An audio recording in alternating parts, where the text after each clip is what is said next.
Road ಸೈಡ್ನಲ್ಲಿ ಇಡ್ಲಿ ತಿನ್ನುವಂತಹ ಜನರೇ ಎಚ್ಚರ ಎಚ್ಚರ. ಇನ್ನು ಮುಂದೆ ರೋಡ್ ಸೈಡ್ನಲ್ಲಿ ಇಡ್ಲಿ ತೆಗೆದುಕೊಳ್ಳಬೇಕು ಅಂತ ಹೇಳಿದ್ರೆ 100 ಬಾರಿ ಯೋಚನೆ ಮಾಡಬೇಕು. ಯಾಕಂತ ಹೇಳಿದ್ರೆ ರೋಡ್ ಸೈಡ್ ಬಳಿ ಮಾರಾಟ ಮಾಡುವಂತಹ ಇಡ್ಲಿಯಲ್ಲಿ ಕ್ಯಾನ್ಸರ್ ಕಾರಕ ಅಂಶ ಪತ್ತೆಯಾಗಿರತಕ್ಕಂತಹ ಬಗ್ಗೆ ಆಹಾರ ಇಲಾಖೆ ಆಘಾತಕಾರಿ ಮಾಹಿತಿಯೊಂದನ್ನು ಹೊರಹಾಕಿದೆ. ಹೌದು, ಬೆಂಗಳೂರಿನ ಹಲವೆಡೆ ಇಡ್ಲಿ ಮಾಡುವಾಗ ಬಟ್ಟೆಯ ಬದಲು ಪ್ಲಾಸ್ಟಿಕ್ ಕವರನ್ನು ಬಳಕೆ ಮಾಡ್ತಿದ್ದಾರೆ.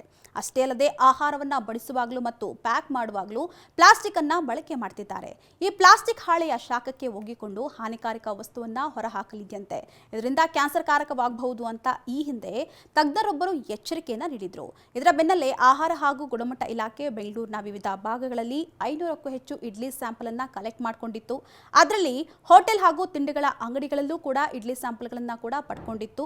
ಇವುಗಳಲ್ಲಿ ಕೆಲವು ಸ್ಯಾಂಪಲ್ಗಳ ಫಲಿತಾಂಶ ಕೂಡ ಈಗ ಬಂದಿದೆ.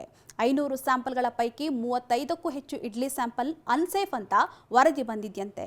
ಇನ್ನುಳಿದ 100 ಇಡ್ಲಿ ಸ್ಯಾಂಪಲ್ನ ವರದಿಗೆ ಆಹಾರ ಇಲಾಖೆ ಕಾಯ್ತಾ ಇದ್ದು, ಪೂರ್ಣ ವರದಿ ಬಂದಂತಹ ಬಳಿಕ ಪ್ಲಾಸ್ಟಿಕ್ ಪೇಪರ್ ಅನ್ನ ಬ್ಯಾನ್ ಮಾಡೋದಕ್ಕೆ ಈಗ ಸದ್ಯ ಪ್ಲಾನ್ ಮಾಡ್ತಾ ಇದೆ.